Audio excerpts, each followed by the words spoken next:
Esse filme tem, assim, uma coisa muito legal, né?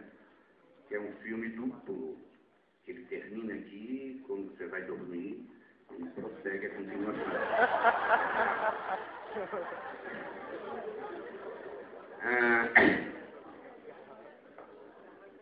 Vamos começar com umas perguntas e respostas, como eu falei ontem, perguntas cretinas, resposta cretina.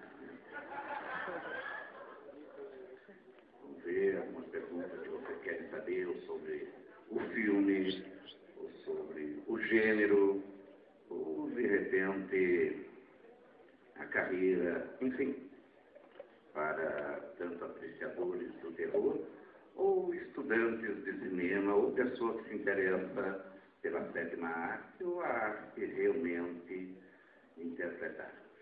Estamos à disposição. Vamos lá. Pois não? Nasceria também a ditadura militar. E a ditadura me fez eu segurar uma série de coisas que eu poderia prosseguir. Já nesta noite eu tive um pouco mais de liberdade, mas também fui crucificado. E essa fita só não saiu em 67, porque a ditadura militar não aceitava nem o título de encarnação do demônio. Então a perseguição foi muito grande pela igreja, por críticos frustrados, censura e ditadura.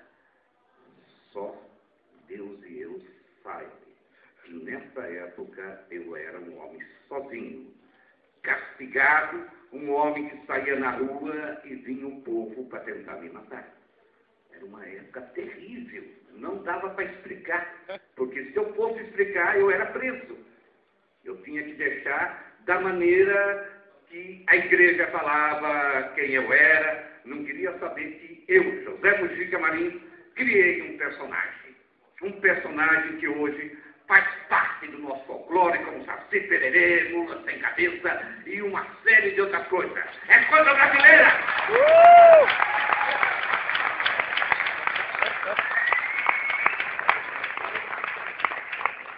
Então está explicado algumas mudanças que não foi da minha vontade. Outra pergunta?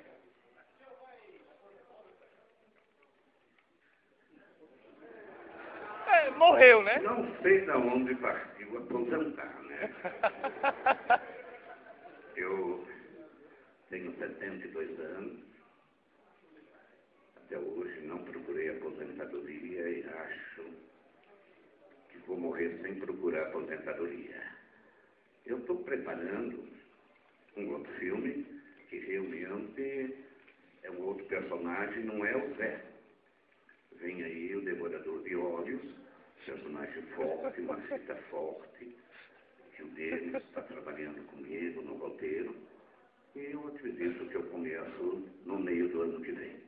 Estou terminando em São Paulo, A Praga, que é um filme com Wanda Cosmo, que também foi um monstro sagrado do nosso cinema, da nossa televisão, como foi Jesse Valadão, que faleceu nessa fita. Essa Praga, falta mais ou menos só 10 minutos, a fita já está sonorizada, tudo. Eu faço isso em dezembro e acredito que até abril eu já estou lançando realmente no cinema. Mas prossigo para fazer realmente o que está pedido não só por brasileiro, como europeus, americanos, uma continuação de encarnação. Então deve vir aí 7 Dentes para um Demônio. É o filme, que é a continuação, aonde esse raio caiu para ficar um gancho. Será que ele morreu? Ou será que isso ficou vida? Isso vamos ver em 7 Dentes para um Demônio. Vamos lá? Outra pergunta, então não está aposentado hoje.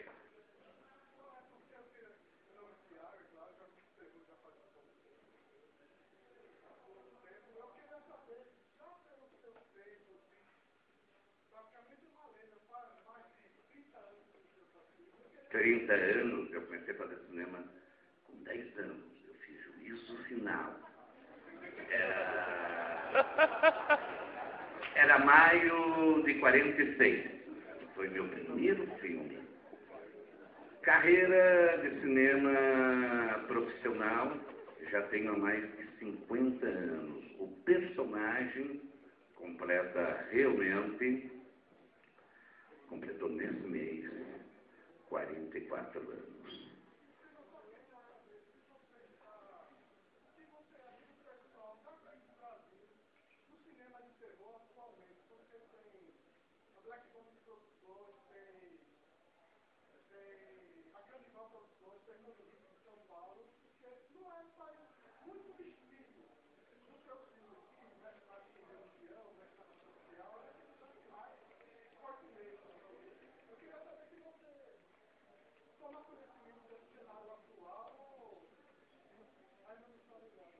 Olha, eu só tomo conhecimento através de amigos, como eu tenho o Primate, o Denison Ramalho, o Paulo Sacramento, meus próprios filhos, filhas. Eles não, conheço Canibal, conheço todo mundo lá. Já tive com eles várias vezes, mas eu não vejo Canibal Produções, os filmes dele, como fita de terror. Eu não vejo uma coisa assim para chocar. Eu acho que nós temos que pensar em concorrer com os europeus, os americanos, os asiáticos. Temos que fazer coisa que mexe lá fora. Temos que mexer com o nosso folclore.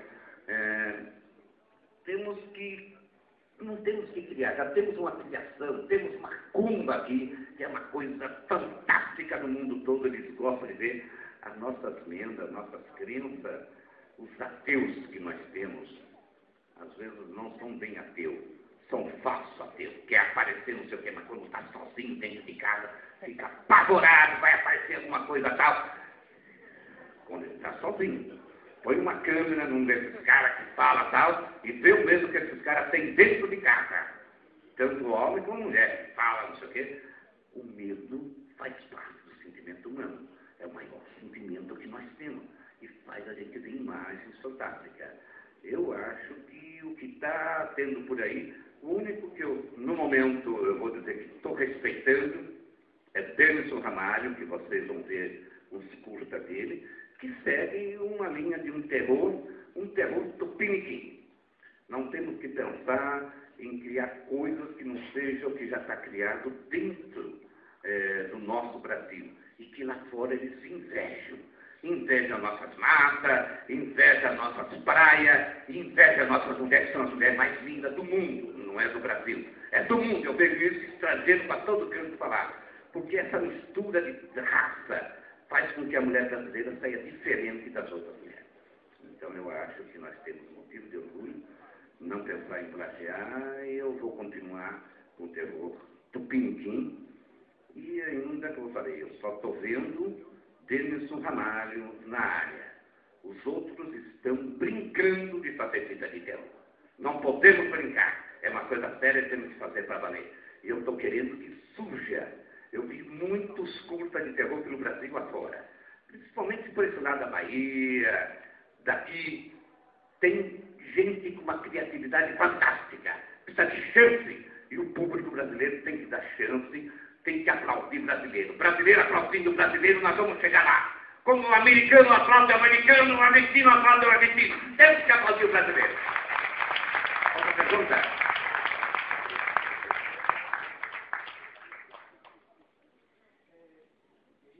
Você também é cineasta único. Não consigo ver nenhum cineasta que chegue para você. Ninguém consegue fazer isso como você. Eu queria saber quais são as suas inspirações, em que você se inspira. Seus filmes são coisas muito particulares. O que me inspira a fazer esse filme? Como é que surge a ideia desse filme? Como é que o processo, como é que você constrói esse processo de criação dos filmes, de roteiros, esse processo todo? Como é que você faz isso aí? Olha, a natureza é muito perfeita. O seu comando que temos como Senhor de tudo, Deus, dá a cada ser. Se ele quer fazer, ele não tem que, de repente, ter aquele, o outro. Ele tem ele mesmo. Eu me inspiro nos meus pesadelos. não são negados. Eu não tenho um sonho normal como todo mundo tem. Eu tenho as coisas mais doidas que se possa aparecer e eu faço com papel. Quando não posso fazer em cinema, faço história em quadrinho, faço em livro e vou passando essa coisa que vem dentro de mim, dentro do pesadelo. Eu durmo com uma caderneta do lado, minha mulher se apavora, às vezes eu levanto, já vou correndo e põe. Então, o pesadelo é a maior inspiração do ser humano. Traz histórias fantásticas, até realmente problemas dentro do terror social. Porque fazer o terror não quer dizer que tem que ser aquele terror. Você tem que usar ele como mensagem. Uma das grandes mensagens que a violência não compensa. Não compensa de maneira alguma. Se eu no passado pus problema social, pus. Mas a ditadura não deixava que isso passasse. Então, eu acho que o problema social você pode usar em coisas românticas, em bang-bang, em comédia, até em cita pornô. Você quer mostrar uma mensagem legal, você usa realmente o cinemão que entra na cabeça de todo mundo e que faz uma viagem quando a gente vê o telão realmente funcionando. Até minha serve para divulgar o cinema. Vamos lá, outra pergunta. Pode falar? Assim, o seu filme eu faço uma ideia muito do terror, o horror mesmo, né? Eu não estava aqui na minha cabeça pensando, vendo o senhor falar, assim, se teria alguma experiência mística na sua vida para que você fizesse essa comparação entre o terror tão intenso, aquela coisa do sagrado ligado ao horror, é como quem percebeu alguma coisa e consegue mostrar o inferno mesmo. Bem, eu sou filho único. Eu tive um privilégio que muita gente não teve. Se outros tivessem, quem sabe, seriam até superior a mim. Eu fui criado dentro de um cinema, vendo o telão sempre. Não havia televisão, não havia nada. Eu via aquele telão, então eu era um iluminado. E isso realmente me trouxe ideia. E tive outra herança forte. Meu pai era artista, era toureiro. Minha mãe cantava e dançava tango. Então eu já vim com herança de artista. Foi realmente uma das forças da natureza, e a hereditariedade do sangue que eu tanto falo. Isso tem muito a ver quando a gente começa a ver realmente o nosso passado, de quem a gente veio. Eu descobri que eu tive avós, artistas, dançarinos também, ciganos, mas artistas que corriam o mundo. Então eu acho que essa é uma herança que vem, sei lá, das forças do bem, e não é todo mundo premiado. Eu me considero, então, dentro disso, um iluminado. Mas não desprezo ninguém que faça trabalho. Eu faço terror, porque realmente eu vivi num mundo estranho demais. Não só problema de visita, mas de ser um menino que cresceu cheio de amigos inimigos, que invejavam porque eu morava num cinema e tinha realmente uma força grande. Eu podia chegar para qualquer garota e dizia: vamos namorar e eu te deixo sem entrar de graça no cinema. Que era fácil. E isso trazia inveja para todos.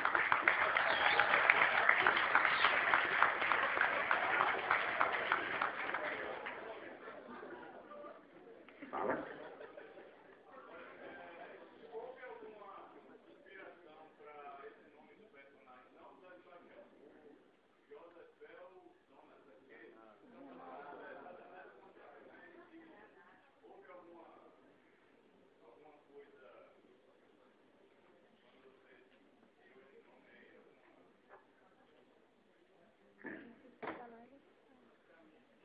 Satanás, né?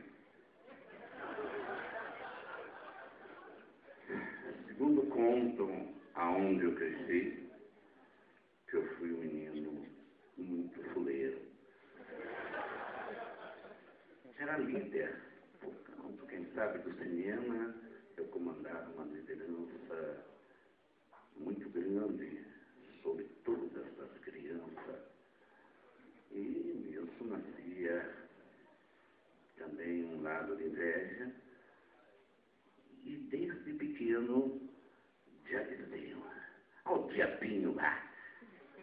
filho de Satanás. E aquela palavra ficou Satanás, Satanás, Satanás, Satanás.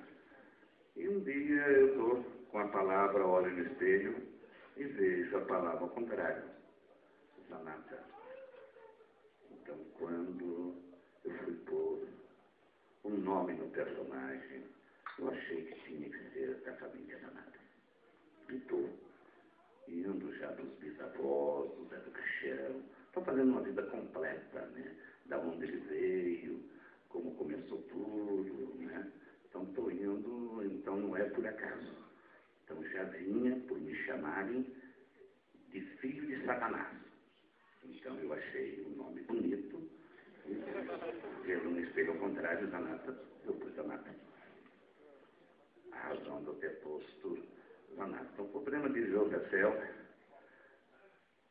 é que quando eu fazia coisa muito mal, meu pai era ruim, ele me dava fel. Fel é uma coisa amarga. José, me lembrei do fel, daquela coisa amarga. Então, Josefel já é um nome amargo, Sanata. Com Satanás, ao contrário, é mais forte. Então, achei um nome legal. E para a família do Zé do Caixão também.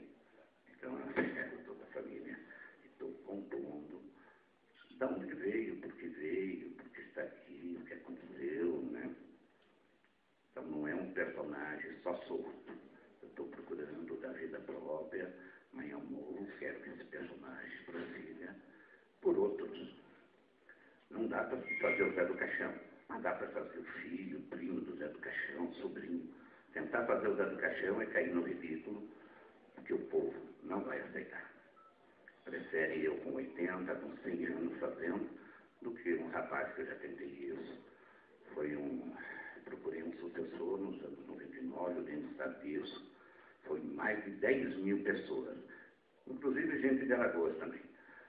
E entre 10 mil eu escolhi um, só que eu viajei com ele para vários estados e quase ele é linchado. Não quer. Ele trabalha nesse filme e faz um serviçal. É aquele que me socorre na hora das aranhas, Rubens de Melo. Ele era para ser realmente o meu sucessor. Então, pode ter, não sei o próprio tratamento, desde que não tem, eu tenho que prosseguir. Então, eu vou fazer o Zé do Caixão até morrer. Tá? Vamos lá, outra pergunta.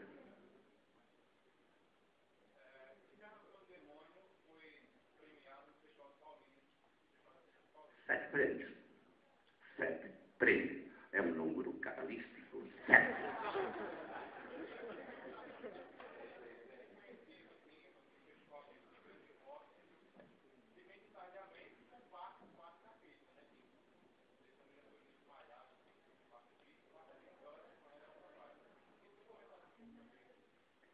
Olha, eu estou escrevendo minhas memórias, né? Que vai servir para muita gente. Tem o dia do Judas, que todo mundo malha. Eu fui pior, porque Judas me malharam demais. Me fizeram sofrer demais. Não me fazendo sofrer sozinho. Fizeram meus filhos sofrer, porque me castigando, castigaram meus filhos. Castigaram meus netos. Então, é algo que não tem uma explicação, que eu só posso agradecer a quem acreditou em mim, como Denison Ramalho, Paulo Sacramento, Primati, André Barcinski, alguns jornalistas como o Jô Soares, o Glauber Rocha, o Estéreo Persão. Graças a Deus eu tive gente de força, com ideias que me seguraram para mim realmente não ficar apavorado. Porque eu vejo a história de todo cineasta, mas um homem que foi preso 4 vezes por fazer cinema, eu acho que foi o único no Brasil. E preso e judiado. Não é que você prender uma pessoa e castigar lá dentro. É pegar e dizer, sua mãe está morrendo, e pôr uma pessoa gritando como a sua mãe. Foi terrível. Foi a época da ditadura, para mim foi muito terrível, sofrimento demais. E as minhas memórias vão mostrar muitos caminhos. Eu fui um homem que parou em São Paulo, pegando lá na estrada, fazendo 300 crianças, e eu adolescente também criança, deitado, pedindo um tostão para os carros passarem. Eu queria um tostão para fazer cinema. Então, cada um não teve jeito. Me pegaram, bateram, mas sem me dar o tostão, as 300 crianças não se levantavam, e nem eu. Aí descobriram que eu era menor e estavam batendo e sangrando o menor. Aí pararam e preferiram pagar o pedágio. Então, todo mundo pagava o pedágio para mim poder fazer cinema. Foi legal. Foi uma maneira de eu começar a minha vida. Vamos lá, outra pergunta. Deixa, eu estou vendo que até agora uma mulher falou, como ela levantou aqui. Então vamos ter a pergunta de uma mulher, vamos ver se é diferente da dos homens.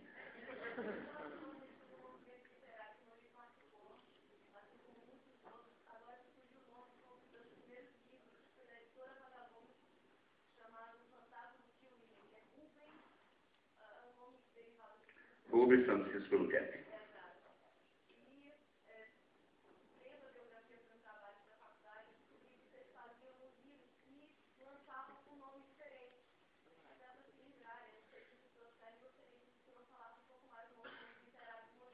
Não, isso foi no passado. Rubens Francisco Luquete é realmente um fantástico roteirista, é um grande escritor de livro de bolso. Ele tem o filho dele, só ele publicou e não é reconhecido. Ele tem mais de 1000 livros publicados. Você vai perguntar aqui quem é Rubens Francisco Luquete, ninguém sabe. Mais de 1000 livros, continua escrevendo, continua lançando. O filho já está passando ele, está com 1500, né? Então eu acho uma herança legal. Ele foi meu roteirista durante bom tempo. Eu fiz muitos programas em televisão. A gente se juntava para escrever os programas e fazíamos coisas fantásticas. Ele me escreveu mais ou menos uns 11 roteiros de cinema. Então eu devo muito ao Rubens Francisco Luquete. Sempre que eu posso, se ele precisa de ajuda, eu procuro ajudar da maneira que eu posso, com a força do meu nome. Mas ele é muito legal e continua fazendo histórias em quadrinho. Eu acho isso muito... Eu sou fã de história em quadrinho.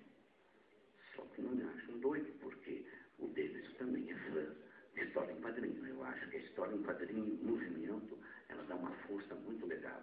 Então, fã de cinema e história em quadrinho só tem que sair coisa boa. Então, não tenho vergonha, que eu já vi muita gente, médicos, engenheiros, eles põem um quadrinho no meio do jornal, para ninguém ver pensar que está lendo um jornal e ele está lendo história em quadrinho. Eu acho que ler quadrinho não é motivo de vergonha, eu acho que é motivo de orgulho. Vamos lá, outra pergunta. O senhor, na época da ditadura, chegou a ser exilado? Pela sua forma de pensar, pela sua... Não, eu não fui exilado, eu cheguei a ser preso, né? Deveria ser espancado, mas não saí do Brasil, porque eu achava que saindo do Brasil ficaria pior a situação, porque eu não poderia ter uma maneira de proteger a família. Eu sempre fui família e achei que eu tinha que proteger meus filhos, esposa e assim por diante. Então eu preferia estar aqui, apanhar, ser castigado, mas não sair para um país que de repente eu não saberia se poderia voltar depois. Outra pergunta. Vamos para 3 perguntas finais. Vamos lá? Pode falar aqui lá de baixo.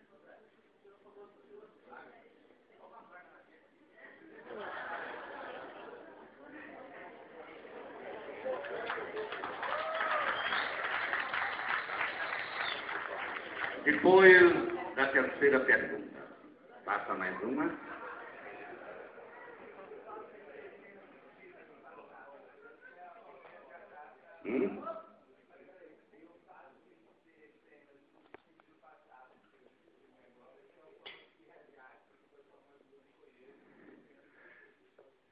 Não, a gente procurou fazer um filme para não obrigar as pessoas a ver a meia-noite ou esta noite. Mas mesmo assim, com tudo que fizemos, que eu falei, eu não quero que vejam a pessoa, não. É o final de uma trilogia. Então eu ponho na trilogia para ter uma compreensão de parte de outras fitas. Para não fazia aquela coisa, ah, não, ele quer vender à meia-noite. Claro que eu quero vender, e eu acho que a meia-noite continua sendo uma fita boa esta noite. Não tinha recursos como agora. Quando eu falo em recurso, eu não estou falando em recurso de imagem. Recurso de imagem eu sempre achei normal. Recurso de dar de comer para a equipe tinha que vir na base da colaboração, comer pão com mortandela, e isso. Nessa aqui não, a gente pôde dar almoço, janta, então me senti muito bem, pagando figurante e dando de comer para todo mundo que no passado eles colaboravam comigo. Então achei muito legal. Vamos lá, segunda. E na terceira, depois vem a praga.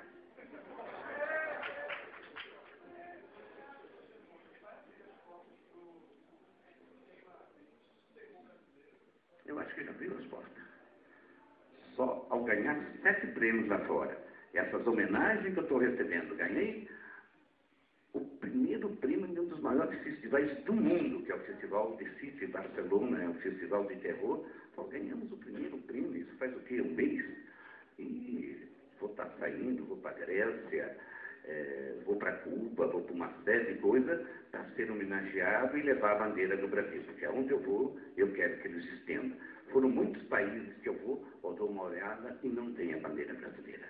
Eu não faço palestra, não faço porra nenhuma. Quando eu chego que não tem a bandeira brasileira, eu obrigo a buscar e impor a bandeira brasileira. Eu acho que todo artista tem que divulgar ela. Terceira e última pergunta.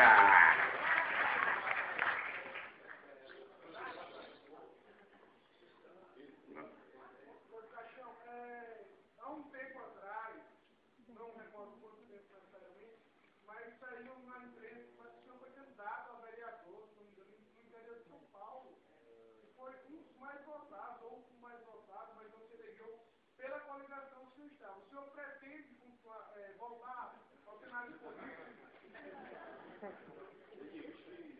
Não, faz muito tempo. Eu realmente, eu estava desesperado, como estou ainda desesperado. Não há verba para o Brasil, é mentira fazer esse dinheiro que vem por uma panela só um grupo que faz cinema e os outros não fazem.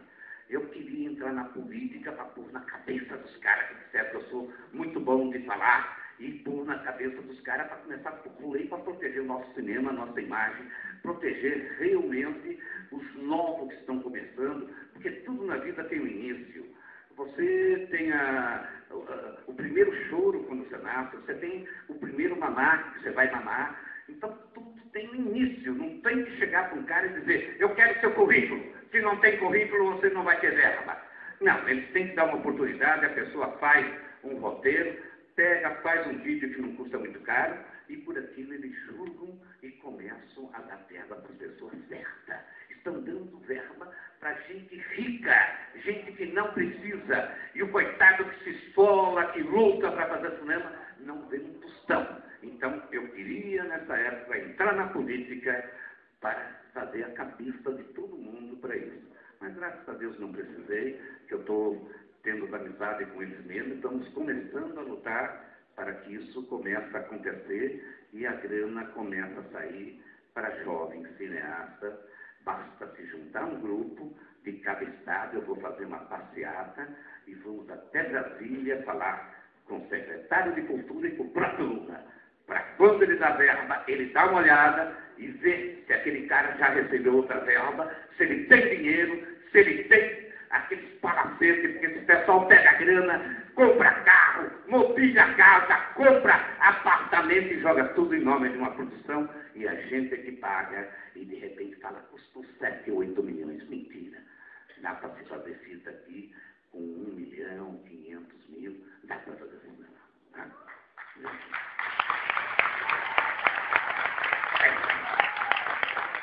Como eu sempre falo, quem sai de casa deve voltar. Esse é meu maior desejo, que vocês saiam, que voltem, realmente são.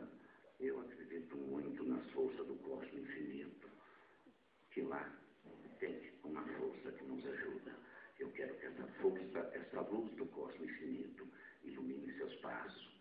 Para onde quer que vocês vão, a partir que vocês não façam maldade, sejam realmente bem iluminados. Cada um e sua família, sua namorada, seus amigos e assim por diante. Que a luz do cosmos infinito ilumine o mundo de cada um. E aqui vai a praga! A praga da noite!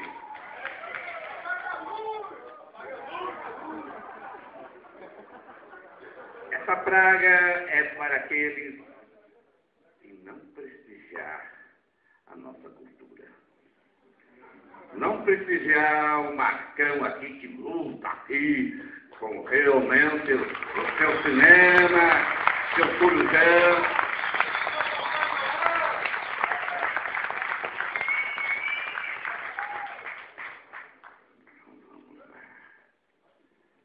Não é praga de mãe, mas peguem forte.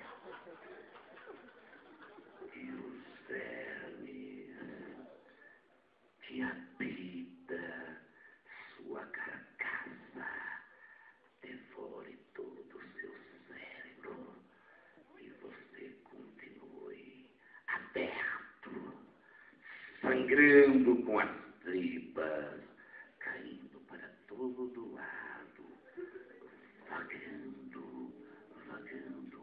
na fornalha do inferno por toda a eternidade.